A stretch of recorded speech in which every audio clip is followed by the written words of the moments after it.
ኤቭሪባዲ አንድ የሚያደርገን ነገር ምንድነው? የቲፒኤልኤፍ ጥላቻ። ስለዚህ ብልጽግና ከአማራ ጋር ምናምን በፋኖ ምናምን እያለ ከመናቆር ይልቅ ህወሓት ላይ በስነ ስርዓት ፕሮፓጋንዳ ቢሰራ እመነኝ ማጆሪቲው አማራም ይሁን ኦሮሞም ኤቭሪባዲ ኢትዮጵያ ውስጥ ያለው ማህበረሰብ በቲፒኤልኤፍ ጥላቻ ሁላችንም አንደርስታንድ ያደርጋል። ይሄ አንድ የሚያደርግ ነገር እና ቲፒኤልኤፍ ላይ ሞር ፕሮፓጋንዳ መሰራት አለበት። ጠላታችን እሱ ነው። አሁን የውጭም ኃይሎች ሰብስቦ ግብፅን አሁን የምትላቸው ቅድም የውጭ ኃይሎች ግብፅንም ኤርትራንም ሰብስቦ ይዞብን የመጣ ያለ ቡድን ነው። ይሄ ቡድን መቀጥቀጥ አለበት ብዬ አስባለሁ። ቴንኪው አሴትራኮ። እሺ አማራ ስትሮንግ አምስቷን ደቂቃ ተጠቀሟት በአግባቡ። እሺ ቴዲ ሰላም ብያለሁ ሁላችሁንም።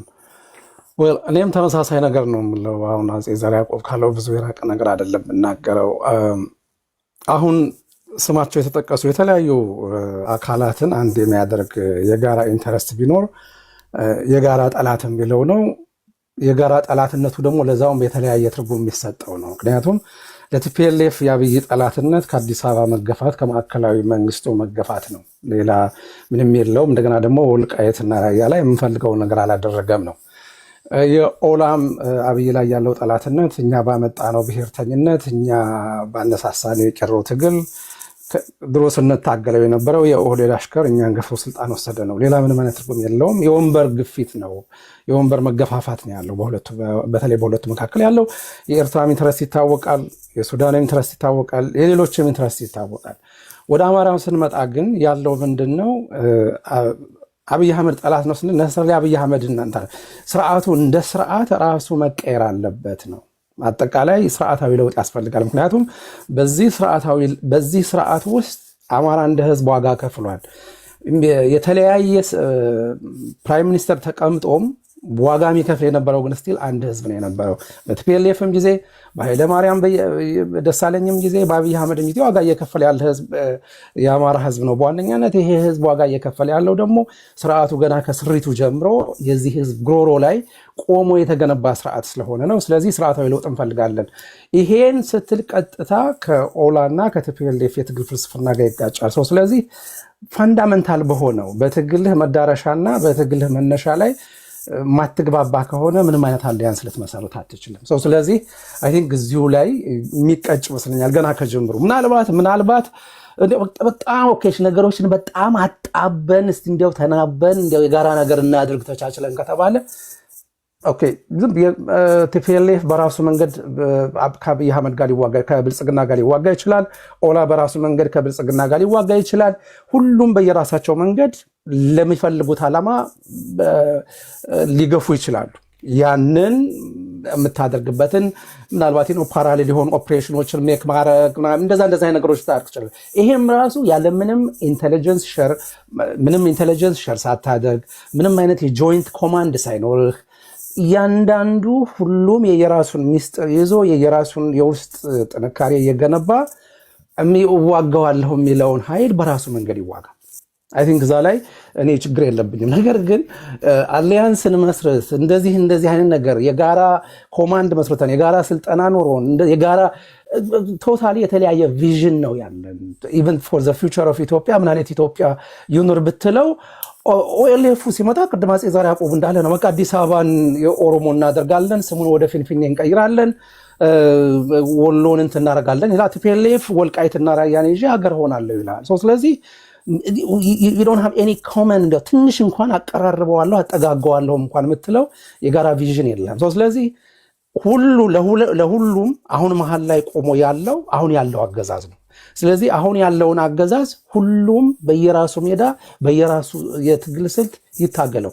ኢንክሉዲንግ አገራችን ልትፈርስብን ትችላላችሁ ብላችሁ የምትሰጉ ሰዎች፣ ምክንያቱም ሀገር እየፈረሰ ያለው ሀገር እገዛለሁ በሚለው መሪ ነው። ሀገር ከውስጥ ወደ ውጭ ነው እየፈረሰ ያለው አሁን በነገራችን ላይ በጣም ዜጎች በአደባባይ ተጨፍጭፈው ምንም አይነት አካውንታቢሊቲ የሌለበት ምንም ኮሽታ እንኳን የድምፅ ኮሽታ የማይሰማበትና ኦኤልኤፍ እና ሸኔ የኦርቶዶክስ ክርስቲያኖችን መጥተው አርሲ ላይ ጨፈጨፉ ብሎ በህዝብ ላይ የሚሳለቅ መሪ ነው ሀገር እያፈረሰ ያለው ጎበዝ።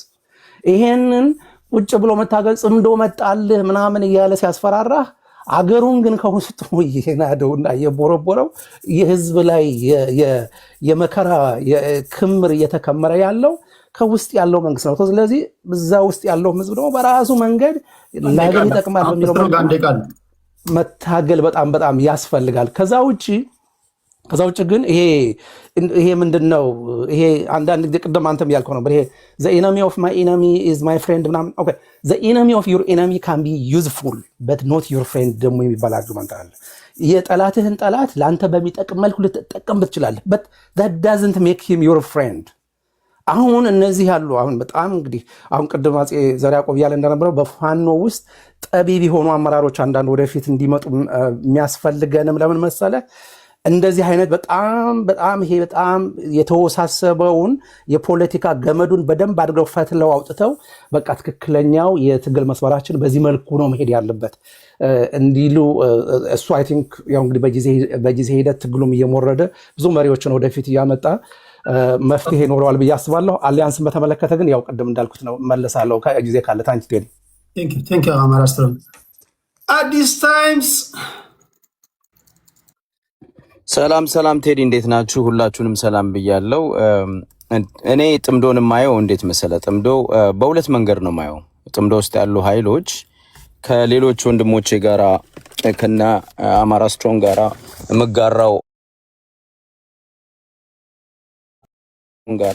የምጋራው ጋራ አላማ ይዘው የሚንቀሳቀሱ ኃይሎች ብቻ ሳይሆኑ የጋራ ጠላትም ናቸው ማለት እርስ በርስ ጠላቶች ናቸው። እና ለምሳሌ እንደተገለጸው የኦሮሞ ሊበሬሽን ፍሮንት እሳቤው ኢትዮጵያን ይጠላል፣ አማራ ደግሞ ኦሮሞን ጨቁኗል ብሎ ያስባል። በጣም የተጋነነ አምቢሽን አለው፣ ፖለቲካል አምቢሽን አለው። ቲፒኤልኤፍም ትናንትና በጉልበት የያዘውን ራያን ወልቃይትን ነጥቆ ሀገር መሆን ይፈልጋል። አንድ ይሄ ተግዳሮቱ ነው ለጥምዶ ማለት ነው።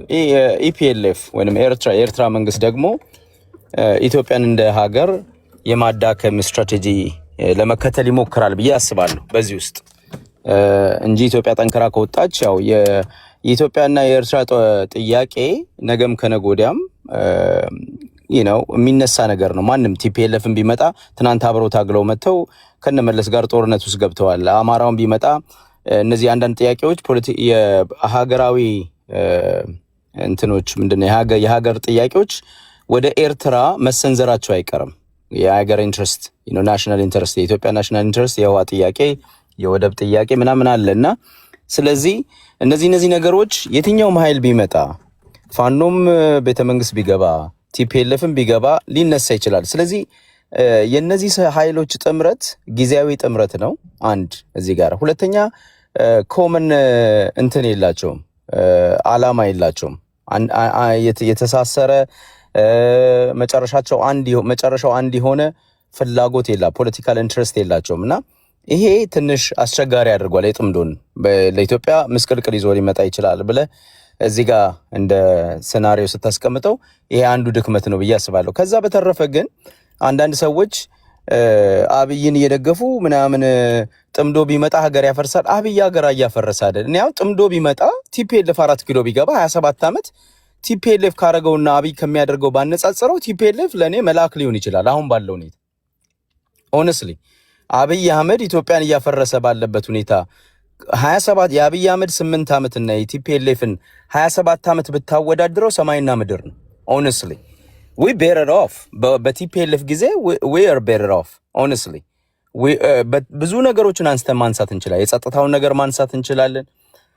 የልማቱን ጉዳይ ማንሳት እንደ ሀገርም ጭቆና ቢኖርም የአንድ ቡድን የቲፒኤልኤፍ በላይነት ቢኖርም እንደዚህ ግን ስር የሰደደ ከላይ እስከታች ከያንዳንዱን መስሪያ ቤት በሙሉ ተቆጣጥሮ ኦህዴድ እንደሚያደርገው የኦሮሞ ብልጽግና እንደሚያደርገው ሰው ምድር ቅጥሉ ሁሉ የአንድ ቡድን የበላይነትን የሚመሰክርበትና የሚታይበት አልነበረም። የቲፒኤልኤፍ ጊዜ አለ ይታያል። ጭቆናው ነበረ፣ መሰረቱ ተጥሏል። ግን እንዳሁኑ አልነበረም። ያሁኑ እኮ የተለየ ነው እና እንደዚህ አይነት ነገሮችን ማየት ያስፈልጋል። እና አንዳንድ ሰዎች ሀገር ልትፈርስ ነው ስትሉ እኔ ያስቀኛል። ሀገር በእኔ እምነት ቴዲ ሀገር ፈርሳለች። 8 ዓመት ፈርሳለች። ያው ከተማ እየተለማ እየተሰራ ነው። ፈርሳለች ወደ መፍረስ ትችላለች እና ፈርሳለች ይለያያል ማለት ፈርሳለች። ሀገር የምትፈርሰው ማን ናቸው? ፕሮፌሰር ፈርሳለች ታዲያ ከማን ጋር ነው የምትዋጋው? ይኸውልህ ሀገር የሚፈርሰው በአንድ ጊዜ ኦቨርናይት ሀገር ፈርሳለች ካልከኝ እኮ በቃ አለቀ ሁሉም ነገር። ታዲያ ከማን ጋር የምትታኮሰው? ኖ ፈርሳለች ስል ኮምፕሊትሊ ኢትዮጵያ የለችም አይደለም። የኔም እንደዛ እያልኩ አይደለም። እሺ ላስተካክለው ቴዲ፣ እሱን ላስተካክለው። እየፈረሰች ነው የሚለውን እሺ እንውሰድ። በቃ በእሳቤ በፖሊሲ ሀገር በመንግስት ብልጽግና መንግስት በሚከተለው ፖሊሲ በሚያራምደው የፖለቲካል ናሬቲቭ ትርክቶች በአጠቃላይ ተለያይተናል። በየቀኑ ህዝቦች የሚጨፈጨፉበት ነው። እሺ አንዴ ቃል ልጠቀም።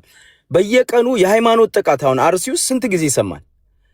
በዚህ 8 ዓመት ውስጥ አርሲ እና የተለያዩ ቦታዎች ክርስቲያኖች መኖር አልቻሉ። ለምንድን ነው? እነዚህ ሙስሊም ስለሚያጠፋቸው እኮ አይደለም እኮ የሚጠብቃቸው የሀገር ባለቤት ስላልሆንን ነው። ክርስቲያኖች በጠላትነት ስለምንታይ ሊያጠቃ የሚመጣ ኃይል ካለ አሁን ጽንፈኛ ሙስሊም ሊኖር ይችላል አሉም በደንብ ጽንፈኛ ሙስሊሞችን ግን ማስታገስ የሚችል ሀገሩን ሰላም ማድረግ የሚችል ግን መሪያ የለንም፣ ስርዓት የለንም፣ መንግስት የለንም። ስለዚህ ነው እዚህ ውስጥ የምንገባው እና ጽንፈኛ የኦሮሞ ብሔርተኞች ከተማ አቃጥለዋል እኮ ቡራዩ ላይ ብዙ ነገር አድርገዋል እኮ ወጣቶች እና ይሄንን የሚያስታግስና ይሄንን የሚመራ መሪ የለንም። ስለዚህ ሀገር በተግባር እየፈረሰች ነው። ግን እነሱ ደግሞ ቁጭ ብለው የተወሰነውን ነገር በራሳቸው መንገድ እየሰሩ ነው። ይሄን ነው ምረጥ ሄዲ። እሺ ካለን ጊዜ አንጻር እኔም አንድ ጉዳይ ስላለኝ በጣም ከከባድ ይቅርታ ጋር አንዳንድ ዙር እድል ሰጣችኋለሁ። ያን ሳላደርግ በዚህ ማሰናበት ፌር አይደለም። እኔ ስናገር ስላደመጣችሁኝ እናንተም አንዳንድ ዙር እድል ስጣችሁና ነገ በተመሳሳይ ሰዓትና ቦታ እንገናኛለን። ወደ አርበኛው ልጅ እመጣለሁ። የአርበኛው ልጅ 5 ደቂቃ አለ። እኔ አንዳንድ ጊዜ ከኋላ ያለውን ፎርግራውንዱን ከማየት ባክግራውንዱን አይተን ብንጀምር የተሻለ ይመስለኛል። ቢኮዝ የመነሻ ንግግር የጠቀስከው የፊልድ ማርሻል ብርሃኑ ጁላ ንግግር የግብፅ የፈርዖን ፈረስ ለመሆን የተዘጋጁ ቀይ ባህር ሰጥሞ የቀረው ማለት ነው ፈረስ ለመሆን የተዘጋጁ ብዙ አካላት እንዳሉ በግልጽ ተናግረዋል በንግግራቸው፣ የፈርዖን ብለው ማለት ነው። እና አንዳንድ ጊዜ ሊያወሩ የፈለጉትና የሆነ ያለው ነገሮች አንዳንድ ፖለቲሻኖች የሚሄድ አይደለም፣ አይጎርስም ነው የሚባለው መሰለኝ። የሚጎርስ ነገር አይደለም እዚህ ጋር እያወራን ያለ ነው። ለምሳሌ የፖለቲካል ሪያሊዝም የሚባለው ውስጥ ሎርድ ፓልምስተር የሚባል የእንግሊዝ ፖለቲካል እንትን የነበረ ሰው ፊገር የነበረ ሰው ስለ ናሽናል ኢንተረስት በሚያወራበት ጊዜ ነው ቅድም የተናገርካትን ኮት ለማድረግ የፈለካትን ማን እንዳለው አላቅም ስላል ኢቭን የተባለበት ምንጭ ራሱ ለሌላ ነገር የተባለ መሆኑን ሳይንስ ላይ ፖለቲካል ቲዮሪ ስትማር ታገኘዋለህ። ስፔሲፊካሊ የተባለው እንደዚህ ነው። In politics there are no long or permanent friends and there are no permanent enemies, only permanent interest. እነዚህ ኢንተረስት የሚለውን ያዝልኝ። ኢንተረስት ነው ዋናው ኢንተረስት ነው። ይሄንን ፎሪን ፖሊሲ ነው አብዛኛውን ጊዜ ሰዎች የሚጠቀሙት እንጂ ለኢንተርናል ፖለቲክስ ቲዮሪውም መነሻውም መዳረሻውም ለኢንተርናል ፖለቲክስ እና ኢንተርናል አርጊውመንትም ይሁን ኮንፍሊክትም ቤዝ ያደርግ አይደለም። ነገር ግን ፎሪን ፖሊሲዎቻቸው በኢትዮጵያ መሳቀል ውስጥ የገቡ አካላት ሲናገሩ ስለሚሰሙ ካለቆቻቸው የሰሙትን ንግግር አመጣው ሲናገሩ ትሰማለህ። ቢኮዝ አሁን ለምሳሌ አሁን ፋፋብን ምናምን ሲለኝ የነበረው ወንድማችን ያ አካል ይመራዋል ተብሎ የተቀመጠው ሰውዬ በኤርትራ ውስጥ ከብት ሲጠብቅ የነበረ ዘመነ ካሴ ነው። ኦነግ ሸኔን እየመራ ያለው ሚሊዮን ነው ማን ነው የሚባለው ሰውዬ እሱም ራሱ ኤርትራ ውስጥ እንዲሁ ኤርትራ ውስጥ ቁጭ ብሎ የነበረ ከብት ሲጠብቅ ምናምን የነበረ ሰው ነው። ሁለቱም ኤርትራ ውስጥ አልተጋጩም። ሁለቱም በኤርትራ ምድር ውስጥ አንድ ቀን ተጋይተው አንዱ አንዱን ለማጥፋት ሲንቀሳቀሱ አይታጣቅም። ለምን? ካምፓቸው አንድ ነው፣ አብረው ነው የሚኖሩት። በዚህ ቲዮሪ ላይ ተነጋግረው የማያውቁ ሊጋጩ የሚችሉበት ነገር የለም። ልክ ኢትዮጵያ ሲገቡ ወደ ሚሽን እና ወደ አክሽን ሲገቡ ከላኪያቸው የተሰጣቸው ከካምፕ ከተቀመጡበት ካምፕ በሰላማዊ መንገድ እንግዲህ ኢትዮጵያውያን ከሆናችሁ እንወያይ ተብለው ሲገቡ እነዚህ ሰዎች አክቲቬትድ ሆኑ። አክቲቬትድ የሆኑት ወደ ምንድን ነው? አንደኛው ግደል የተባለውን እንዲገድል፣ ኮንፍሊክቱን ደግሞ አንደኛው እንዲጠቀምበት ማድረግ ውስጥ ተገባ ማለት ነው። ይሄን አይነት ኮምፒቲሽን በናሽናል ኢንተረስት አንጻር በአገራዊ ጥቅሞች አንጻር የተነገረን ቲዮሪ አምጥተው በ19ኛው 18ኛው ክፍለ ዘመን የተነገረን ቲዮሪ አምጥተው እዚህ አይነት የፖለቲካል እንትን ውስጥ የሚቀጡት አካዳሚካልም የሉም as we all know። ከሱ ግን በበለጠው ጉዳይ ላይ ስናየው እነዚህ ሰዎች ማስጠበቅ የሚፈልጉት ግብፅን ብትለው ይሄ ፋፋ ብን የተባለው የእንትን ህወሓትን ብትለው በመጀመሪያ ደረጃ ሊያስጠብቅ የሚፈልገው የግብፅን ኢንተረስት የግብፅን ፍላጎት ለማስጠበቅ የሄደበትም ሂደት ሩቅና የምናየው ነው ማለት ነው። ይሄ ነገርም በሱዳን ፖለቲካ ውስጥም ያለ የግብፅን ኢንተረስት እና ኢንቮልቭመንትንም አብረ ስታስተያየው የሚገባ ነው የሚሆነው። ሚንዋይል 4 ኪሎ መግባት ስለሚባለው ጉዳይ ብዙ ጊዜ አንድ ቀን አጠራ አድርገውና 4 ኪሎ መግባት የሚባለው ጉዳይ ላይ ህወሓት እኮ ደብረ ብርሃን ደርሶ አዲስ አበባ እንዳትገቡ ብሎ መግለጫ ካወጡት መካከል አብሮት ዋሽንግተን ውስጥ ሲፈራረም የነበረው ኦነግ ነው። እንዳገቡ እያለ መግለጫ ሲያወጣ የነበረው ለምን? የህዝቡ ህወሓትን አለመፈለግ በግልጽ የሚታይ ስለሆነ። ይሄ ጥምረት እነዚህ የሚታዩት ኢንዶሚን የሆኑ ጥምረቶች በ3 ደቂቃ እንደመድረሳቸው ልክ አሁን ኤርትራ ድንበር ላይ ሊጓጓዝ የነበረ ነገር ሲመታ ልክ 1001% ኢትዮጵያ ፖርት ይኖራታል ሲባል በሮ እንደሄደው 1 ሰዓት አልሞላው ኢሳያስ አፈወርቂ በአሁኑ ሰዓት ግብጽ ነው ያለው። ተላላኪ መሆን ይሄ በጣም ከባድና ኢንተረስት ብለው የሚያስጠብቁት ፐርማነንት ኢንተረስት ነው ያለን ብለው የሚጠብቁት የግብፅን ኢንተረስት ነው። እሱም ደግሞ በመሪዎች ነው ማለት ነው። እሺ ቴዲ ኤርትራውያንን ለምን አታስገባም? አይላቭ ኤርትራውያኖች በጣም ነው የምወዳቸው፣ ግን ይሄ የጎረቤት ሀገር ሚዲያ ነው። የጎረቤት ሀገር ሚዲያ ላይ ደግሞ መግባት ከፈለጋችሁ ከፍላችሁ ነው መግባት ያለባችሁ። ልክ ነኝ? የጎረቤት ሀገር ሚዲያ ነው። ስለዚህ ሀሳባቸው በነገራችን ላይ በጣም ብዙ እድል ሰጣቸው ነበር እንዲገቡ። አብዛኞቹ አመስጋኝ አይደሉም። ብዙዎቹ ቴንኪው ይላሉ።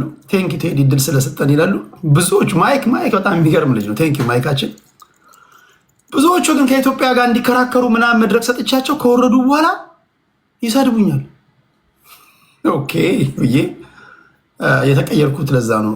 አይ አንደርስታንድ። ብዙዎቻችሁ አላችሁ፣ ጥቂት 2 አላችሁ። በጣም ነው የምወዳችሁ፣ ግን አብዛኞቻችሁ መክፈል አለባችሁ ከክብር ጋር። እሺ ቴንኪው ለማለት ያህል ነው። ከአርበኛው ቀጥሎ የደወለው ተቋረጠ። ወደ አማራ ኪላ እንሄዳለን። አማራ ኪላ 5 ደቂቃ።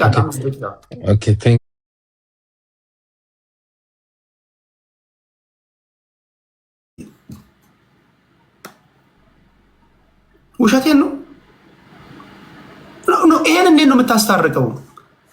ጠላታቸው አንተ ነህ። ያን መጋመድም መጣመርም የራስህ ጉዳይ፣ መጋመድ ትችላለህ። እኔ አላይመንቴ ከሀገሬ ጋር ነው። ግን እንደ አንድ ሀገር ዜጋ ጥያቄ ማነሳለን። ቅድም እንዳልከው ነው በፖለቲካ ዘላቂ ወዳጅ እንጂ ዘላቂ ጠላት የለም። ስለዚህ ረስተነዋል። ከዚህ በኋላ የሐሰት ትርክት ተተርኮብናል አንልም፣ ጄኖሳይድ ተፈጽሞብናል አንልም ብለህ ራስን ችለህ ታወራለህ። ለህዝብ ውስጥ ትሸጣለህ። ይህን ሀሳብ ይገዛሃል ወይ? ከህዝቡ ጥያቄ ይነሳባል። ማን ቤት ነህ አንተ? ማን ቤት ነህ አንተ? ለምን እስከ 7 ድረስ 7 ትውልድህ አማራ አትሆንም? ለእኔ ካልክ አንድ አማራ ነህ። እንደ አንድ አማራ አንድ ቮት ነው ያለው። አንድ ንግግር ነው። የአማራ ህዝብ 40 ሚሊዮን 50 ሚሊዮን ነው። 50 ሚሊዮኑ የራሱ ትንታኔ ያለው። አንተ አንድ መተህ ይነዋት እስከ ዛሬ የነገርናችሁን በሙሉ ውሸት ነው ስትላቸው ማን አንተ ይለዋል። እና ትንሽ በጣም የፋውንዳመንታል ፕሪንሲፕል መጣረስ አለና እንዴት ነው የምታስታርቁት ነው። ይሄንም አነሳው እንዳልኳችሁ ይሄንን ሳታስታርቁ ወይም ይሄን አሳማኝ በሆነ ሁኔታ ሳታስረዱ በዚሁ ልዩነት ወደፊት ከመጣ ይሄን ጥያቄ ማንሳታችሁ ስለማይቀር ነው። አድምተህ እንድታልፍ ነው እንጂ የራስህ ጉዳይ መጣመር ትችላለህ። ያዋጣኛል ካልክ የፈለግከው ማለት ትችላለህ። እኔ እንደ አንድ ምንም ላደርግ አልችልም።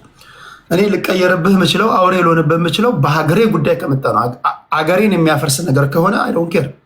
በተረፈ ግን የምትታገሉት ብልጽግናን ከቤተ መንግስት አሽቀንጥረህ ለመጣል ነው። አሽቀንጥረህ ከጣልክ በኋላ ግን እንደማትደባደብ እርስ በርስ እዛው ቤተ መንግስት ገብተህ እዛ አዲስ አበባ ገብተህ እንደማትታኮስ ምንድነው ማረጋገጫ የሚለው ነውና በዚህ አውድ ነው እያወራን ያለ ነው። ሌሎቻችሁም እድል ሰጣችኋለሁ። ያላወሩ ስኮርፒዮ፣ አማራ ስትሮንግ እና አዲስ ታይምስ ናቸው። ወደ እነሱ እመጣለሁ። 5 ደቂቃ አላችሁ። ስኮርፒዮ አመሰግናለሁ ቴዳ። አንደኛ ወዳጅ ቅድም የኦነጎቹ ዓላማ ኢትዮጵያ ማፍረስ ነው። እኔ እስከማውቀው ድረስ እድሜ ልኬን የኦነግ ዓላማ ኢትዮጵያ ማፍረስ ነው የሚል በማስረጃም በመረጃም የለም። ቴዳ ታውቃለህ፣ አንተ የሚዲያ ሰው ነህ። የኦነግ ፖለቲካ ማኒፌስቶ ፓብሊክ ሪከርድ ነው፣ ኮምፒውተር ፊት ለፊት ነው ቁጭ ያልከው። ዩ ካን ፑል ኢት አፕ። የለም እንዲህ አይነት ነገር ሲጀምር እና ውሸት ሲደጋገም እውነት ይመስላል የሚባለው ለዛ ነው። የለም ኢትዮጵያ ማፍረስ ነው የሚባለው። የኢትዮጵያ በጣም ቬተራን ሲሆኑት እነ ዳውድ ነፍሳቸውን ይማርና እነ ገላሳ ድልቦ እነ ጃሌንጮ ምናምን ነገር ያወራሉ ሁሌ። የለም ኢትዮጵያ ማፍረስ የሚባለው አይደለም። ኢትዮጵያ ማፍረስ ትጥቅ ማንሳት ራሱ ግዴታ ስለሆነባቸው ነው መጀመሪያ ራሱ ባክ ኢን ዘ ዴይስ። ኦኬ ሶ እሱ በዛ እንጨርሱ። የኢትዮጵያ የማፍረስ ዓላማም የለንም። አንዱ እሱ ነው። ሁለተኛ ሪሰንትሊ እነ ጃልመሮን ከያዙት ፖለቲካ ማኒፌስቶ ውስጥ ስለ ሰላምና ስለ ቀይ ባህር ሲያወሩ ኢትዮጵያን ስለ ማፍረስ ከሆነ ስለ ቀይ ባህር አታወራም ነበር። ኦኬ ሌላኛው እሱ ነው። ሶስተኛ እነ ኮሎኔል ገመቹ መቶ ሪሰንትሊ ያው ታውቃለህ ኤርትራ እጇን የኢትዮጵያ ፖለቲካ ውስጥ እጇን ማንሳት አለበት አያገባቸውም ናል። ኮሎኔል ገመቹ አያና ገመቹ ማለት የኦነግ እንትን ሰውዬ ናቸው አይደለ? እነደን ኢሳያስ አፈወርቂ ደግሞ ኦሮሞማና ኦሮሞ ኢትዮጵያን ያበላሽን ኦሮሚያ መጥፎ ነው ምናምን ነው ብሎ ነው የሚያወሩ። እኛ ከኤርትራ ጋር ችግር አለብን እንደ ኦነግ። ኦኬ አንደኛ ችግር አለብን፣ ሁለተኛ ለኛ ሪል ሞዴል ሊሆን አይችሉም። እሳቸው የራሳቸውን ህዝብ ያስራቡ፣ ዳ ያደረጉ፣ ያሰደዱ እድሜ ልካቸውን 30+ years ያለ አንድ ኦፖዚሽን ፖለቲካ ፓርቲ ቁጭ ብሎ ሀገራቸው ላይ ያሰቃዩ ሰው ናቸው። ለኛ ሪል ሞዴል ሊሆን አይችሉም። አንሰማቸውም። እኔ 30+ ነኝ፣ አርሊ 30 ውስጥ ነኝ።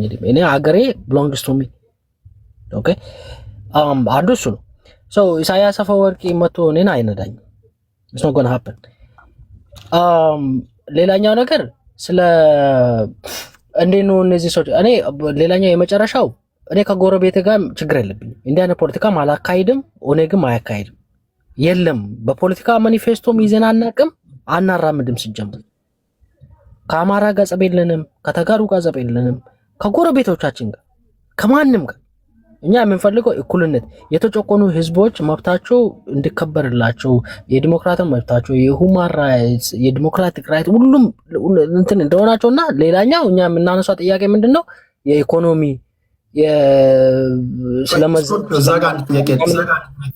አንተ በፈለከው መንገድ ትመልሳለህ።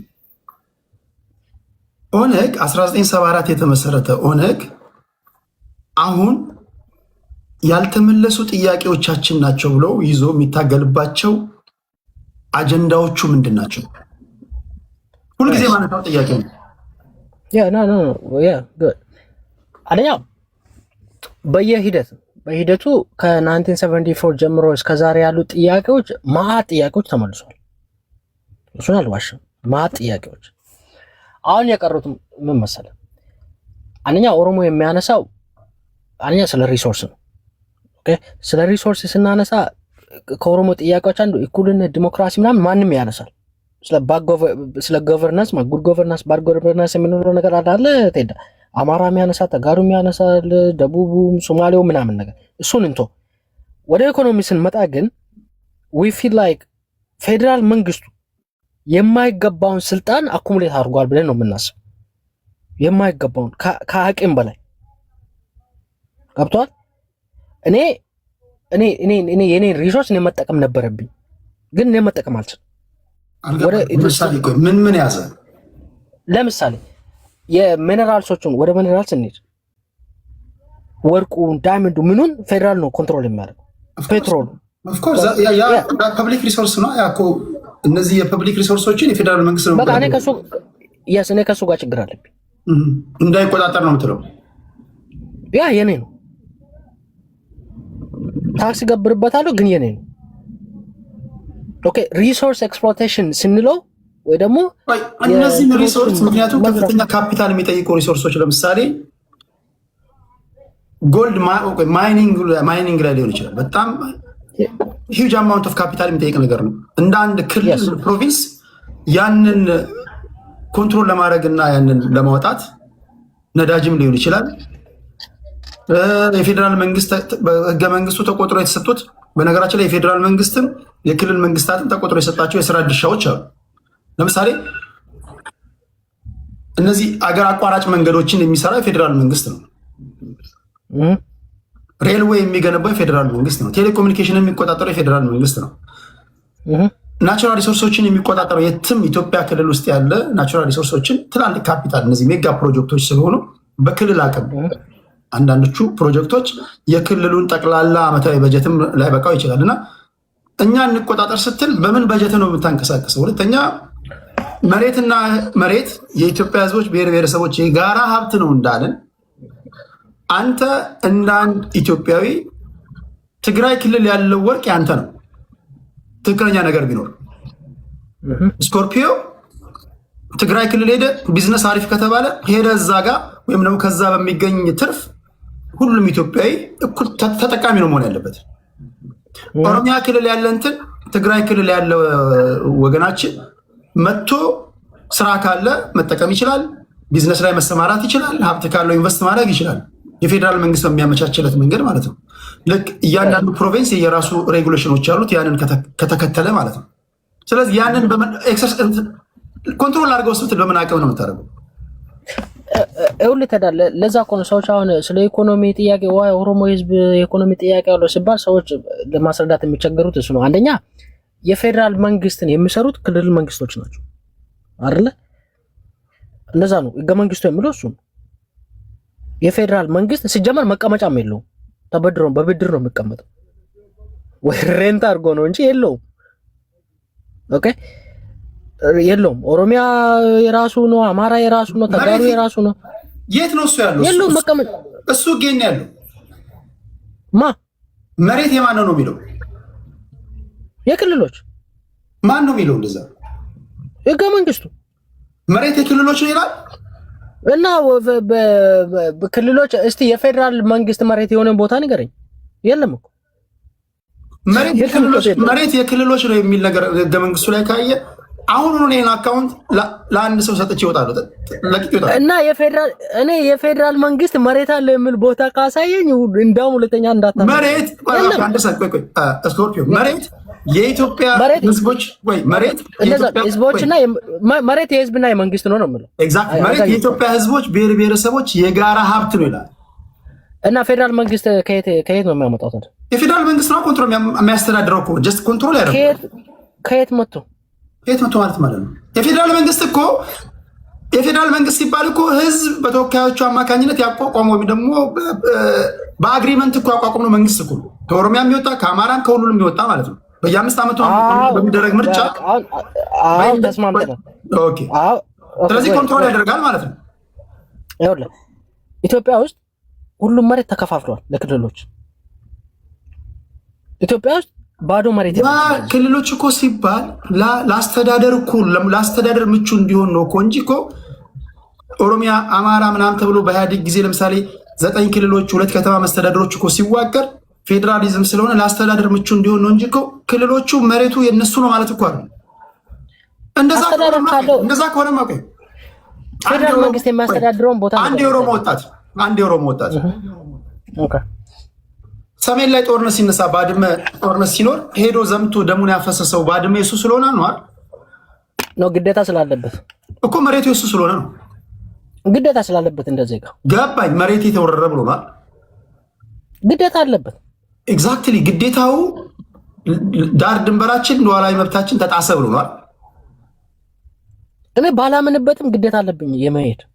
እሺ በቃ ኢዚ እኮ ታውቃለህ እኮ ኢዚ እኮ እኔ አሁን የትግራይ ድንበር ተወረረ ቢባል አይ ዶንት ኬር ሊሆን ይችላል። ግን የኢትዮጵያ ዜጋ ግዴታ አለብኝ። አዎ ግን ግዴታ አለብኝ። እሳቤው ምን መሰለህ? ኖሽን ወይ ኮንሰፕቱ ሙያ ሌላ ያለው መሬት መቀሌ ላይ ያለው ወገናችን የሱ ንብረት ነው። እንደ አንድ ኦሮሞ ባድመ ወይም ደግሞ እላይ ጥግ ላይ ያለው መሬት ያንተ ነው። ኢትዮጵያ ምድር አገሪቱ ኦሮሞም፣ አማራም፣ ትግራዋይም ሁሉም ብሔር ብሔረሰቦች እናቶቻችን አባቶቻችን ደማቸውን አፍሰዋል፣ አጥንታቸውን ከስክሰዋል። ገባ? እንደዛ ቢሆንማ ምን አገባ ያንተ መሬት ተዋጋ ምናምን እንል ነበር። የራሳችን ይሄንን እንትን ለማድረግ ወዴት መሄድ እንዳለብን ታውቃለህ? we have to go to like እያንዳንዱ ክልሎች የራሳቸው የሆነ ኮንስቲቱሽን አላቸው። ታውቃለህ አይደለ? መቼም ታውቃለህ ነው የምትዳደሩበት አላቸው።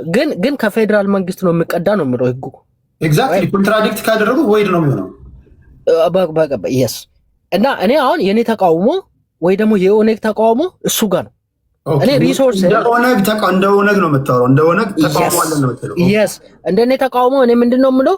እኔ I have to control my resource ኦኬ። ለምገባው ለፌደራል መንግስት ደግሞ የምገባኝን በህግ የተፈረደብኝ ወይ ደግሞ ሬስፖንሲቢሊቲ ያለብኝ ነገር ግብር መክፈል አለብኝ። ኦኬ then leave me alone አውቶኖሚ ማለት ነው። that's the point።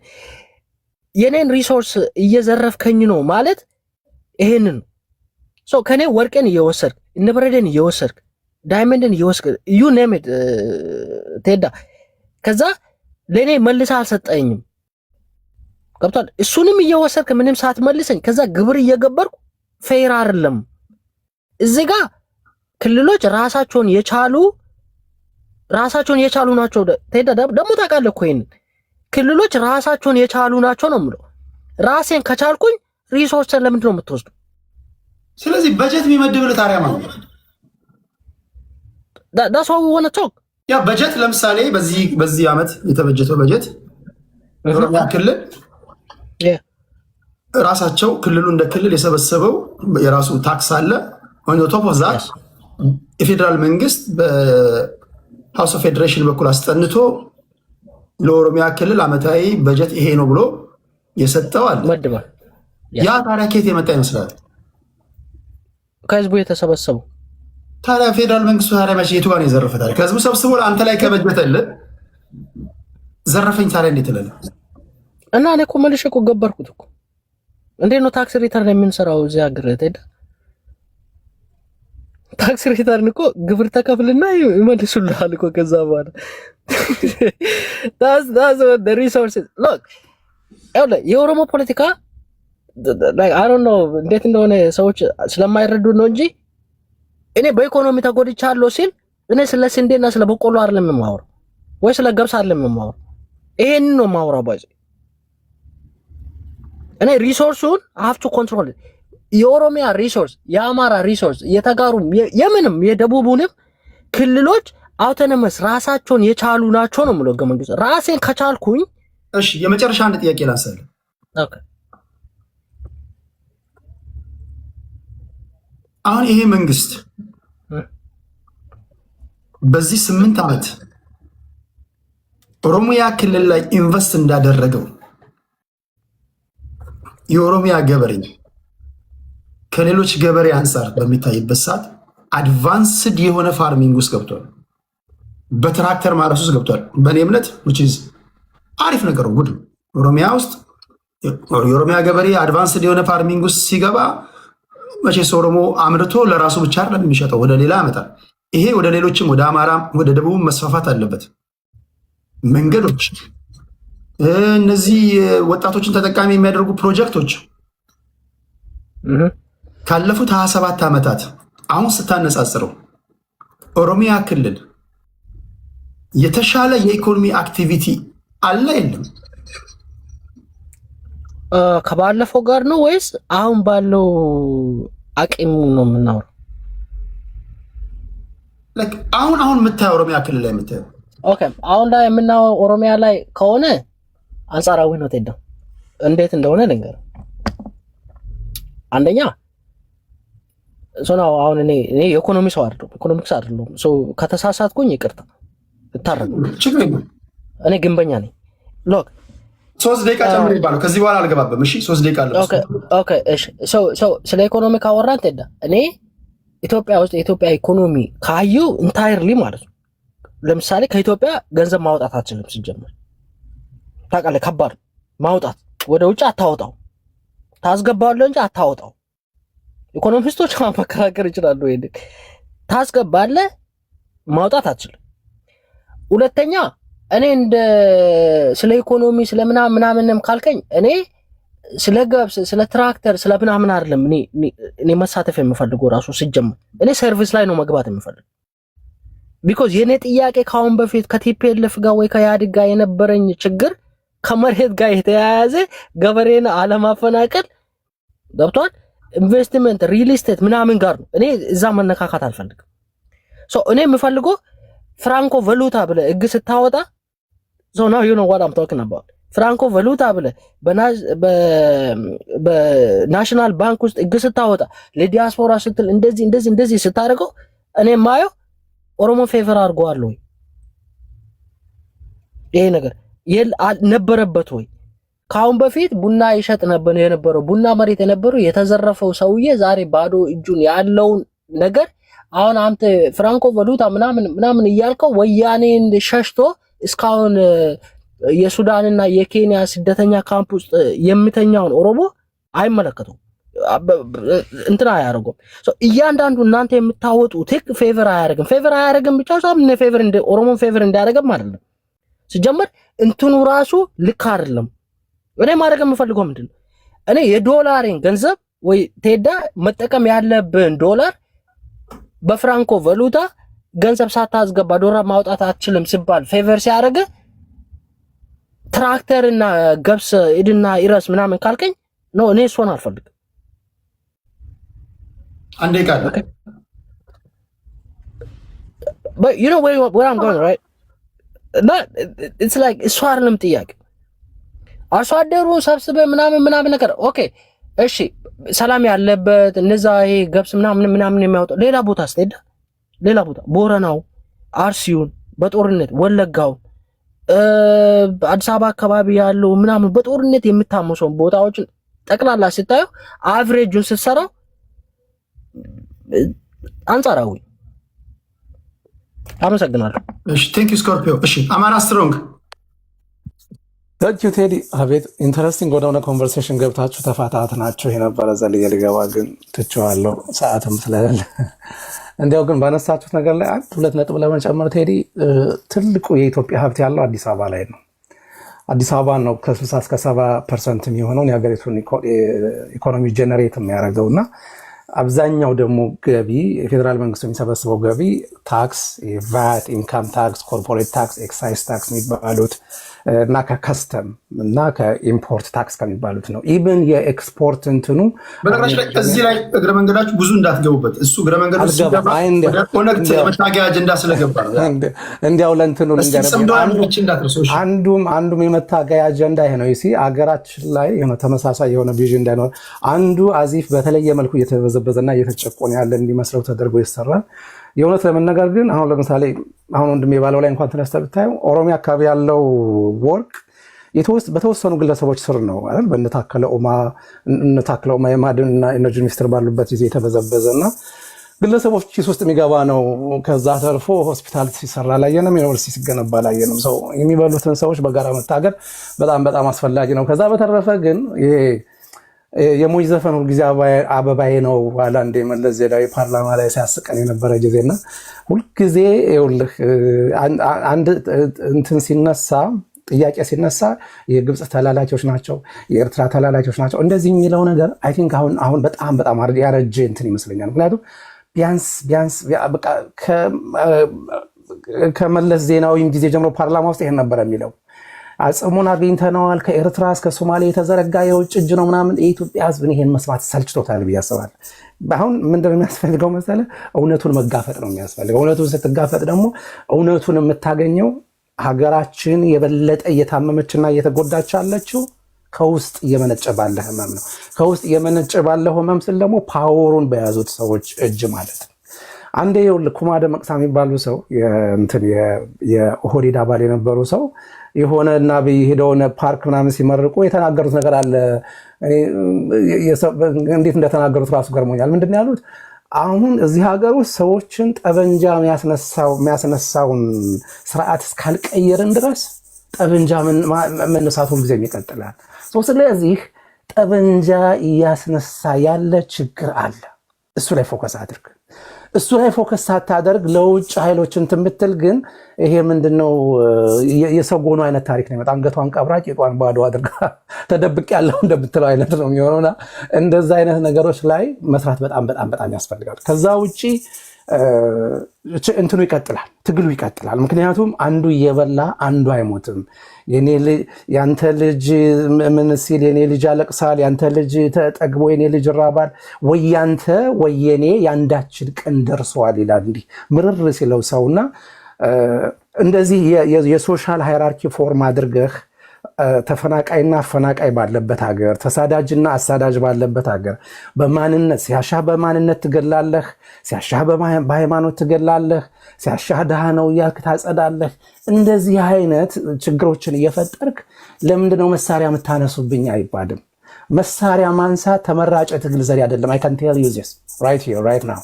ግን ከምትሞት ደግሞ ግዴታ ሆሊ ወርም ይባላል አይደለ? ሰዎች የሚገቡበት ጀስት ወርና ሆሊ ወርም ይባል ነገር አለ አይደል? አማራጭ ስታጣ this is the last resort ብለህ የምትገባበት ማለት ነው። ይሄንን ለማድረግ ወደ ሰፊ ነው ወይ ስርዓቱ? ምርጫ የተደረገው የእውነት ምርጫ ነው ወይ? አልተጨበረበረም ወይ? ጎበዝ ረሳለው። አሁን እኮ not in a million years ቅድም አዲስ ታይም ሲናገር ማለት in a million years እንዲህ ባለች የትንሽ የመረዳት ከህወሓት የበለጠ አደገኛ ስርዓት ይመጣል ብዬ ኔቨር ኤቨር አስቤ አላውቅም ነበር። ኔቨር። ዛሬ እኮ እያወራን ያለነው ጎበዝ ስለ ምርጫ መጭበርበር አይደለም። ዛሬ እያወራን ያለነው እኮ 2/3 የሀገሪቱ አካባቢ አትሊስት የሆነ ሴምብላንስ ኦፍ ፒስ ባለበት መልኩ ምርጫ አድርጓል አላደረገም አይደለም። ማን አሸነፈ አላሸነፈ እሱ አሁን ላግዠሪ ነው። ማን ታሰረ አልታሰረም አይደለም እያወራን ያለው። ዛሬ እኮ እያወራን ያለው ስንት ነው? አርሲ ውስጥ ስንት ሰው ተገደለ? አዲስ አበባ ላይ ስንት ሰው ተፈናቀለ? ኢቭን ቁጥሮች ራሱ የአንድ ሰው መፈናቀል ሻካ ያደረገንም። እሺ የ10 ሰው መፈናቀልም ሻካ ያደረገንም። በቃ በጣም እንትን ሲል ዝግድን ሲለን የሆነ ጊዜ 50 ሰው ተገበለ፣ እንደዚህ ህፃናት ተገደሉ ምናምን ሲባል this is በቃ የሀገር እንትን ማለት አይ መበስበስ በጣም አስፈሪ አደገኛ ደረጃ ላይ መድረሳችን የሚያሳይ ምንድነው? ኢፍትሃዊነትን ቶለሬት ስታረግ ኢንጀስቲስን በቃ እንደንትን ስታይ ለአሁን ማን ነበሩ የእንትን ፍርድ ቤት የነበሩ ሴትዮ ማን ነበሩ? የህግ ባለሙያ ሴቶች ማህበር ፕሬዝዳንት የነበሩት ሴትዮ እሳቸው ወጥተው አሁን ምን አሉ? ባለፈው አንዲት ዳኛ ተገደሉ። አይ ቲንክ ኦሮሚያ ክልል አካባቢ ለፍርድ ቤት የሄደ ሰው ዳኛዋንም እንትኗንም ገሎ እዛው ራሱንም ገደለ መሰለኝ። እዛ ላይ ትዊት ሲያደርጉ በጣም የገረመኝ ነገር ምን መሰለህ?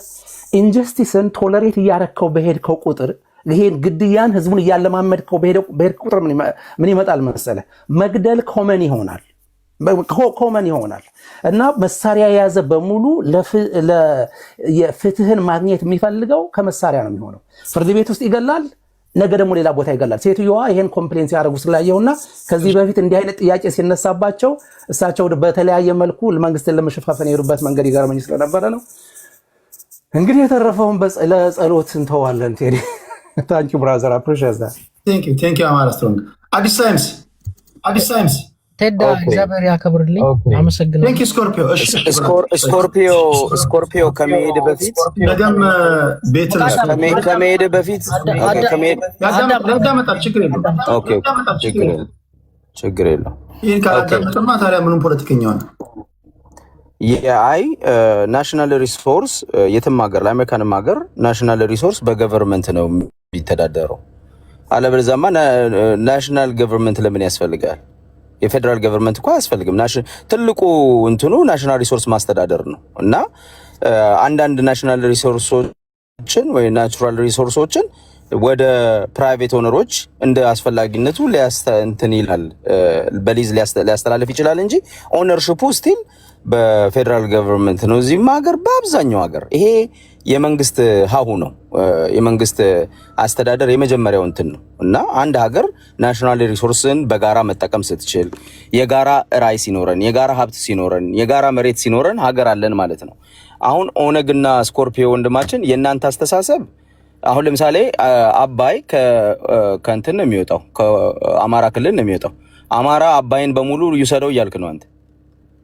እሱንም አትፈቅዱም። እርግጠኛ የአማራ ስለሆነ ምናልባት የኛ ነው ብላችሁ ክልሉን ልትወስዱ ትችላላችሁ እንጂ እናንተ የምትፈልጉት የኛ ነው የሌላው ደግሞ የጋራችን ነው የሚል ፖለቲካ ነው ኦነግና አብይ አህመድ የሚያራምዱት። አንድ አይነት አስተሳሰብ ነው እና በጋራ የመኖር በእኩልነት የመኖር እሳቤ የላችሁ። ሁል ጊዜ እኛ ጎይቶ መጥቶ ቡና ሸጠ ምናምን ትላላችሁ፣ ግን ሌላ ቦታ ደግሞ ኦሮሞ ሄዶ ሀብታም ሲሆን ደግሞ ወይንም ደግሞ ነግዶ ሲኖር ትክክል ነው ትላላችሁ። በኢትዮጵያ ውስጥ የኦሮሞ ብሔርተኞች በአጠቃላይ የስርዓቱ ሰዎችንም ጭምር ነው በኢትዮጵያ ውስጥ ኢትዮጵያን በጋራ መጠቀም እንችላለን ብለው አያስቡም። ዳስ ዘ ፕሮብለም። ኢትዮጵያ የጋራችን ነች። የኦሮሞ መሬት የኦሮሞ ሀብት የጋራ የኢትዮጵያኖች ሀብት ነው። የአማራውም የትግሬውም የሁሉም እንደዛ ነው ብሎ ቢያስቡ ትቢግኑዝ እንዲህ የጦዘ ከክልል ይውጣ የሚል ሰውን የሚጨፈጭፍ ምናምን አርሲ ላይ እኮ አንዱ የምናየው እሱ ነው። ወለጋ ውስጥ የምናየው እሱ ነው። አዲስ አበባ ላይ የምናየው መፈናቀል እኮ ከዚህ እሳቤ ነው የሚመጣው። ስኮርፒዮ ወንድማችን እና ይሄን እሳቤ የመሰረታዊ የኦነግና የብልጽግና የኦሮሞ ብልጽግና አስተሳሰብ ነው። የጋራ አስተሳሰብ አላቸው። ባይዘው ኢትዮጵያና ኢትዮጵያኖችን የሚያዩበት መንገድ ሁሉንም ነገር አሁን ኢትዮጵያ ማለት የተጀመረው እኮ በኦሮሞ ብሔርተኝነት ውስጥ አብይ ስልጣን ከያዘ በኋላ ነው እንጂ ኢትዮጵያ ገዳይ ነበረች ነው የምትባለው። ዋት ኦሮሞ ፖለቲከኛ ኢትዮጵያ አይልም ነው የምትለው?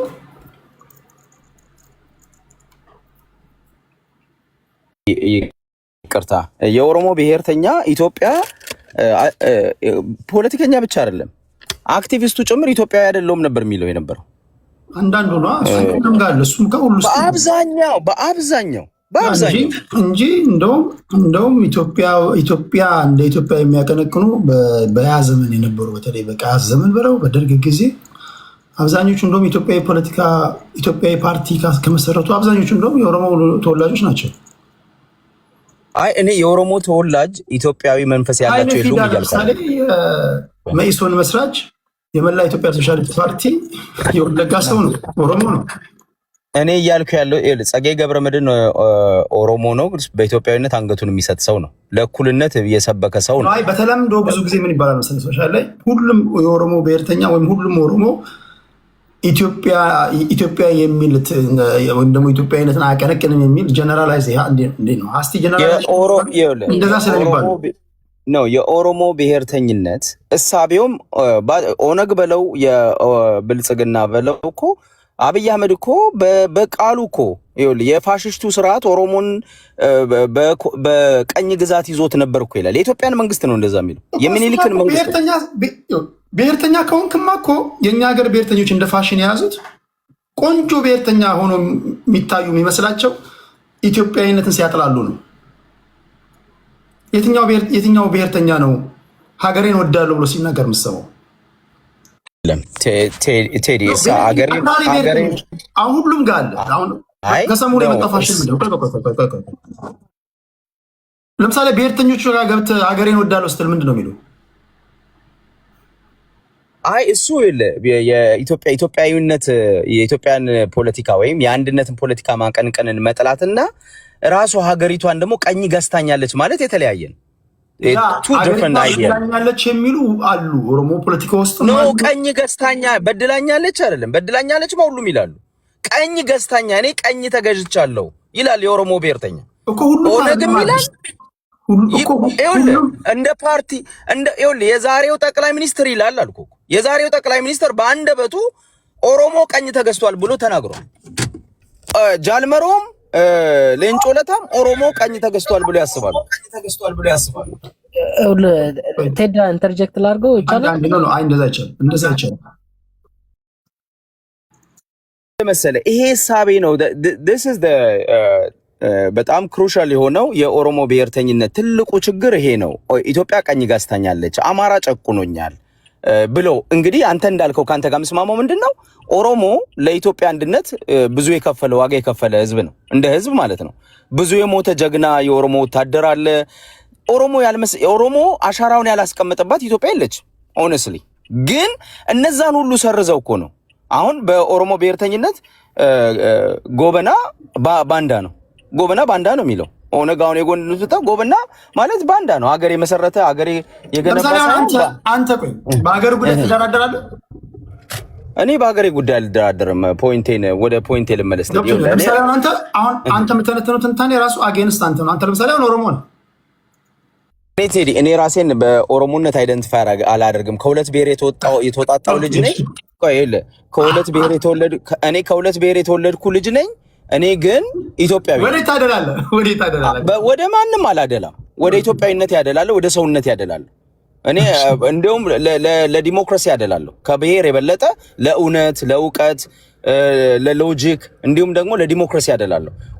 ሰው ሁሉ እኩል ነው ብዬ ነው ማምነው። ስለዚህ እኔ ኦሮሞነቴ ከአማራነቴ አይበልጥም፣ ኢትዮጵያዊነቴ ግን ግንዱ ነው ትልቁ ነው ብዬ ነው ማስበው። ስለዚህ ለመሰለህ በቁም ነገር ነው እኮ እያወራን ያለነው አሁን ጀነራላይዝ አድርገህ ሀሳብን ስላቀረብክ ነው እንጂ ይሄ ብሔርተኞች ውስጥ ሀገሪቷን እንደ ሀገር እኮ ማለት እኔ እናንተ ነን። ስርዓቱ ነው ሊበድልህ የሚችለው።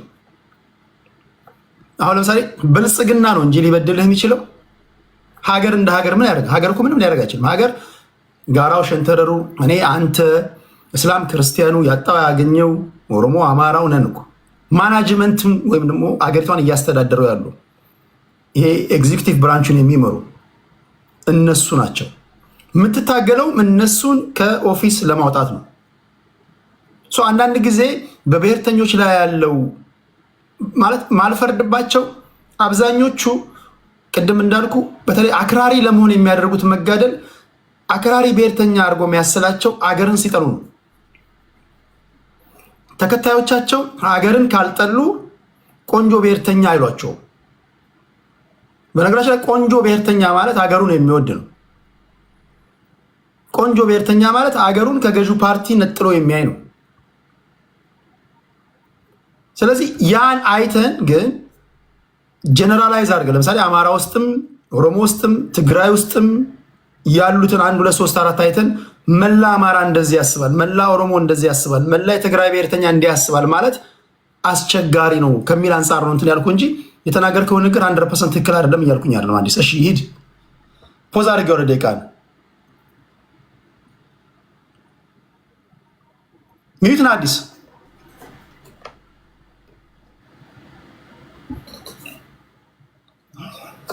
አዲስ ታይምስ ሚዩት ነው እያወራ ከሆንክ እሺ። ስልክ ገብቶበት ከሆነ ሲመለስ ይጨርሳል። ወደ ቅድስታችን እንሂድ።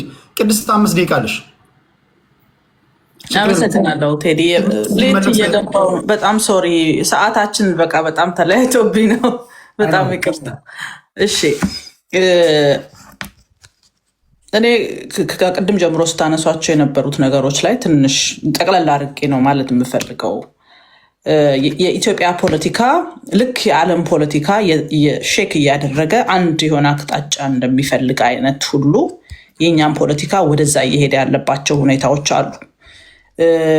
የዓለም ሀያላን የነበራቸውን የበላይነት አስጠብቆ የመሄድና አዳዲስ የበላይ በእኛ መንገድ ደግሞ ተራው የኛ ነው የሚሉ ሌሎች ሀገሮች ደግሞ የነበረውን የበላይነት ለመውሰድ የሚያደርጉት ትንቅንቅ ውስጥ የገባንበት ሁኔታ አለ። እነዚህ ትንቅንቆች በተለያየ ቦታዎች ላይ ሲካሄዱ ቆይተው አሁን ተራው የአፍሪካ ሆኖ መጥቷል። በተለይ አፍሪካ ቀንድ ላይ መጥቷል። እዚህ ውስጥ ሀያላኑ መጥተዋል። መካከለኛ የሚባሉ ሀገሮች መጥተዋል። እንደነ ሳውዲ አረቢያ እና ዩኤኢ ያሉ ሀገሮችም ፍላጎታቸውን ይዘው መጥተዋል። የቦታው የአካባቢው ባለቤቶች የሆኑት ደግሞ አፍሪካውያን የሆኑት ደግሞ ሀገሮች ኢትዮጵያ፣ ኤርትራን እና ጅቡቲን እዚህ ቀጠናው ላይ ያሉት ግብፅን ጨምሮ ያሉ ሀገሮች እነሱም የየራሳቸውን ጥቅም ለማስጠበቅ ከሚመስሏቸው የኔንም ጥቅም ያስጠብቃሉ ከሚሏቸው ሀያላንና መካከለኛ የሚባሉ ሀገሮች ጎን ተሰልፈው ፖለቲካው ሼክ እያደረገ ነው ያለው። እዚህ ውስጥ የዓለም የፖለቲካ ስርዓት አርጅቷል። አዲስ ነገር ይፈልጋል። በዚህ ውስጥ እነዚህ የና አሜሪካንን ጦርነት ጨምሮ ይዞ የመጣው አዲስ አሰላለፍ ሊያሳየን የፈለገ ይመስለኛል። በዚህ ውስጥ የኛ ሀገር ችግር ውስጥ ወድቃ እናያታለን። እንግዲህ በዋናኛነት የአፍሪካ ቀንድ ላይ ያለው በተለይ ኢትዮጵያ ውስጥ ላሉት ነገሮች በዋነኛነት የዚህ ጉዳይ ባለቤት ናቸው ብዬ የማስበው ኢትዮጵያና ግብጽ ናቸው ብዬ ነው የማስበው። በሁለቱ ሀገሮች መካከል የሚደረጉት ትንቅንቆች ፕሮክሲ ዋሮችን እያስተናገዱ ያለበት ሁኔታ አለ። ግብጽ በቀጥታ ከኢትዮጵያ ጋር ጦርነት መግጠም አትፈልግም። በኢትዮጵያ ዙሪያ ያሉ ሀገሮችን በሙሉ በተለያየ መንገድ አሰልፋ ኢትዮጵያን የደቀቀች ኢትዮጵያን ስለምትፈልግ ጥቅሟን ልታስጠብቅ የፖለቲካ የበላይነቷን መውሰድ የምትችለው የወደቀች እርስ በርሷ የተከፋፈለች ሀገር ስለምትፈልግ ፕሮክሲ ዋሯን ኢትዮጵያ ውስጥ ማምጣት ትፈልጋለች። ይህንን ነው እየሰራች ያለችው። ለዚህ ዋነኛዋ ታዛዧ ደግሞ ኤርትራ ነች። ኤርትራን በቀጥታ የዚህ ተሳታፊ አድርጋ የማምጣት ስራዎች ሰርታለች። የኤርትራ መንግስት የነበረው ልምድ፣ ፖለቲካዊ ፍላጎት ቀላል የሚባል ስላልሆነ ከግብፅ የሚጠቀመውን ነገር እየተጠቀመ እንደገና ወደ ኤርትራ የሚሄድበትን ጦርነት ኢትዮጵያ ውስጥ ባሉ ሌሎች አካላት አድርጎ ፕሮክሲ ዋሩን ወደ ትግራይ ክልልና አማራ ክልል እንዲሁም ኦሮሚያ ክልል የማድረግ ኃይለኛ ፖለቲካ እየተሰራ ነው ያለው። አገር ውስጥ ያሉ ተዋናዮችስ ምን አይነት ነገሮችን እያስተናገዱ ነው ካልን ራሱ የኢትዮጵያ ፖለቲካ ልክ እንደ ዓለም ፖለቲካ አንድ አሸናፊ ቡድን ያስፈልገዋል ብዬ አምናለሁ። አሁን እየተደረገ ያለው አጠቃላይ ሁኔታ በፌዴራል መንግስቱ መንግስትነት የማረጋገጥ የበላይነት የፖለቲካ የበላይነትን የመውሰድና አንተ የበላይ ልትሆን አትችልም፣ በእኛ የፖለቲካ ስሪት ውስጥ ነው እቺ ሀገር መሄድ አለባት የሚል ኃይል እያደረጉት ያለ ፍትጊያ ነው ብዬ ነው የማስበው። ስለዚህ በኢትዮጵያ ፖለቲካ ውስጥ ወይ ፌዴራል መንግስቱ አሸናፊ ሆኖ ይወጣል፣ አለበለዛም ደግሞ የፌዴራል መንግስቱ ተቃዋሚዎች አሸናፊ ሆነው የሚወጡበትን የፖለቲካ አሰላለፍ ከፊታችን የምናስተናግድ ይመስለኛል። አሁን እየተደረጉ ያሉ አጠቃላይ ቅድም አንተም ስታነሳቸው ነበረ። አሁን እየተደረጉ ያሉ አጠቃላይ ጥምረቶችን ስናያቸው በፌዴራል መንግስቱና በሌሎች ተቃዋሚዎች መካከል ለሚደረጉት የፖለቲካ ሽኩቻዎች ምን አይነት አቅጣጫዎች እያሳዩን ይሄዳል ብለን ካልን ለምሳሌ ጽምዶ የኤርትራ ፕሮጀክት ነው። ኤርትራ ፕሮክሲ ዋሩን ኢትዮጵያ ውስጥ የመጨረስ ፍላጎቷን የምታስተናግድበት ትልቁ የፖለቲካ መሳሪያዋን። እዚህ ውስጥ የገቡ ኃይሎች ምን ያገኛሉ ብለን ካሰብን ሁሉንም ነጣጥለን ማየት እንችላለን። ህወሓት መሞቱን ከማፍጠን ያዘግይለታል፣ ጽምዶ ውስጥ ሌሎች ራሱ ገብቶ ሲገኝ። በሌላ በኩል አፋብን እዚህ ውስጥ ዘሎ ሲገባ ከፍተኛ ኪሳራ እንደሚያጋጥመው ይሰማኛል። በተመሳሳይ ኦነግም እዚህ ውስጥ ሲገባ መሰረታዊ የሚላቸውን ቤዙንና የፖለቲካ ሀሳቢውን ንዶበት ራሱ ከተነሳበት ማህበረሰብ ዓላማና ፍላጎት ውጪ የሚያደርገው እዚህ ጽምዶ ውስጥ ደግሞ ዘለው ሲገቡ ፈላጭ ቆራጭ ሳይሆን ታዛዥ ገረዶች ሆነው የሚገቡበት የፖለቲካ አሰላለፍን ይዞ ይመጣል የሚል እምነት አለ። እሺ በዚህ አሰላለፍ ውስጥ የሚያተርፉት ኢሳያስ ያተርፋል፣ ፕሮክሲ ዋሩን ሀገር ውስጥ ያደርጋል። ህወሓት ያተርፋል፣ ምክንያቱም ሌሎች አጋዥ ኃይሎችን አምጥቶ በፈለገው በራሱ መንገድ ተላላኪ ኃይሎችን ያፈራል ማለት ነው። እዚህ ውስጥ የገቡት ግን እንደ ኦነግና ኢሳያስና አብይ ችግሮቻቸውን ከፈቱስ እዛ ጋር የፖለቲካ ጨዋታ ሊጫወት እንደሚችል ምንም ጥያቄ የለውም። እንዲህ አይነት ነገሮች እየቀጠሉ ከመጡ የፌዴራል መንግስቱ የፖለቲካ የበላይነቱን አስጠብቆ ስለሚወጣ እንደተለመደው ነጣጥሎ ይመታቸዋል። እርስ በርስ አንዱ አንዱን እንዲበላ ያደርገዋል። አለበዛም ደግሞ ከዋናው ጋራ እዚህ ያሉትን እንደ ጥቃቅንና አነስተኛ ቆጥሮ ከዋናው ጋራ ሄዶ ተወያይቶ ችግሩን ፈቶ ይመጣል ማለት ነው። ያን ጊዜ እዚህ ውስጥ ገብቶ የሚተራመሰው በሙሉ የማህበረሰቡን የተነሳለትን የፖለቲካ እሳቤ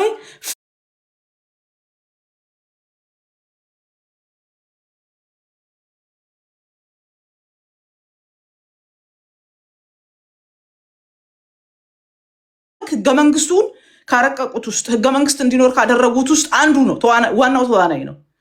ህገ መንግስቱን ራሱ አርቅቆ የመጨረሻ መታገያ ጠፍቶበት ግራ ገብቶት የፌዴራል ሪሶርስን ፌዴራል የአገሪቷን ትልልቅ ሪሶርሶች ማስተዳደር የለበትም የሚል ራስ ወደዋለሁ ሞትለታለሁ ህገ መንግስቱ አይነካብኝ የሚለውን እሳቤ ከራሱ ጋር መልሶ እንዲጣላ ሲያደርገው ታያለህ። እና አንዳንዶች እንትናቸው ጥያቄዎቻቸው ተመልሰው አልቀው ግን ሱስ የሚመስል ሀገርን የማተራመስ መከራ የመክተት አይነት እንትኖች ውስጥ ተሸንቅረው እስካሁን ድረስ እናገኛቸዋለን። ቴንክ ዩ ቴዲ።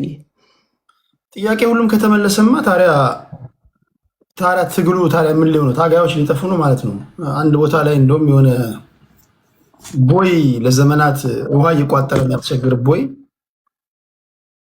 ሁልጊዜ ፖለቲከኞች ያን ቦይ እያሳዩ ነው ህዝብ የሚያደራጁት ገንዘብ ምናምን የሚሰበስቡት እና የሆነ ቀን ያ ቦይ ቀን ወጥቶለት ሊጠገን ሲሄድ እነዚህ የአካባቢው አክቲቪስቶች ህዝቡን አስተባብረው ቦዩን ሊጠግኑ የመጡ ሰዎችን አሳደዷቸው እና ሁልጊዜ ቦዩን ለመጠገን የመጡ ሰራተኞች ይሳደዳሉ እዛ አካባቢ እና ምንድነው ምናምን ሲባል አክቲቪስቶቹ ይሄ ቦይ ከተጠገነማ ታዲያ በምን ልታገል ነው ምናምን። ፖለቲከኞች መታገያ አጀንዳ ያስፈልጋቸዋል። ግን መታገያ አጀንዳ ሲባል እንደው ስራ ከምፈታ ልጄ ላፋታ አይነት ነገር ሳይሆን ቫሊድ የሆነ ነገር ላይ ትውልድ የሚያሻገር ልጆች የሚያድጉበት ሀገርን የሚጠቅም እውቀት ሊሆነን የሚችል ነገር ቢሆን ጥሩ ነው። የሁላችሁንም የመታገያ አጀንዳ አንደርስቲሜት እያደረኩኝ ሳይሆን ሁሉም ትግል አሁን የሌላ ሀገር ፖለቲካ ኮሌክቲቭሊ ቤኔፊት የሚያደርገው ሀገርን ነው፣ ለሀገር ካላቸው እሳቤ ነው እና እንደዛ ቢሆን ለማለት ያህል ነው። ሁላችሁንም ከልብ አመሰግናለሁ። ክብራትና ክብራን በጣም በጣም የሚከበሩ ሰዎች ናቸው መጥተው የነበሩት። ከልብ ነው አመሰግነው። ፖለቲከኞች አጀንዳ ስትቀርጹ እኛ እኮ እናልፋለን ጎበዝ። አሁን እዚህ ውስጥ ያላችሁ በሙሉ ሁላችሁም አሁን አንዳንዶቻችሁ ልትሞቱ አንድ ሐሙስ የቀራችሁ ናችሁ። ማን እግዚአብሔር ማንን ቀድሞ እንደሚወስድ አይታወቅም። ቢያንስ ለትውልድ ማሰብ እኮ አለብን እኮ ለምትወልዷቸው ልጆቻችሁ። እንዴ ፖለቲከኛ እኮ ለትውልድ ማሰብ አለብን። የጋራ ምሰሶ እንዳይነቃነቅ እኮ መጠንቀቅ አለብን። አመዶ እኛ ጊዜያችንን የምናጠፋው ወይም በማስተማር መሆን የለበትም። ታልፋለህ፣ ትሞታለህ፣ አንዳንድ ራስን ታጠፋለህ፣ አንዳንድ በመኪና አደጋ፣ አንዳንድ ታመህ እግዚአብሔር ከክፉ ይጠብቃችሁ። ግን ልጆች ደግሞ አሉ፣ ህፃናት ማደግ አለባቸው። እድሜ ልክህን ጥላቻ ምናምን አረ መስተንተን ያለብን የምተነትነው ትንታኔ የምታደርገው ትግል ከአብራክህ የሚወጡ ልጆችን ተጠቃሚ የሚያደርግ መሆን መቻል አለበት። ከቀናነት መሆን አለበት። ህዝብ ከገባበት ችግር የሚያወጣ መሆን መቻል አለበት። ይሄ ስራ አጥን ወይም ደግሞ በኢኮኖሚ የደቀቀን ማህበረሰብ ከገባበት ችግር ሊያወጣው የሚችል ዜጎቻችን ከቦታ ቦታ በነፃነት እንዴት ሊዘዋወሩ እንደሚችሉ ነግደው የሚያተርፉበት ተጋብተው በሰላም የሚኖሩበት ወላሂ የምታሳድግበት ኢንቫይሮንመንት እንዲፈጠር ነው ማቀንቀን ያለብን እና ሁላችንም ፕሪቴንድ ማድረግ ያለብን ከዚህ ከደቂቃዎች በኋላ ህይወታችንን በማንኛውም ሰዓት ልናጣ እንደምንችል ነው ማሰብ ያለብን። እንደዛ ስታስብ አትሊስት ቀናነት ይኖረናል የሚል እምነት አለኝ። ዩቲዩብ ላይ ያላችሁ በሙሉ ላይክ፣ ሼር፣ ሰብስክራይብ ላደረጋችሁ ልባይ ምስጋና ይድረሳችሁ። ሁሉንም ሰምታችኋል። ነገ በማህበራዊ ጉዳይና በፖለቲካዊ ነክ ጉዳዮች ወደ እናንተ ተመልሼ እመጣለሁ። ቲክቶክ ላይ ምናልባት ወደ በኋላ አካባቢ በማህበራዊ ጉዳይ ስሳሳቅ ልታገኙ ትችላላችሁ። ላይክ፣ ሼር፣ ሰብስክራይብ ላደረጋችሁ በሙሉ ቴንኪው። እግዚአብሔር ከክፉ ይጠብቃችሁ። ቻው ቻው። እንዲሁም ፌስቡክ ላይ ያላችሁ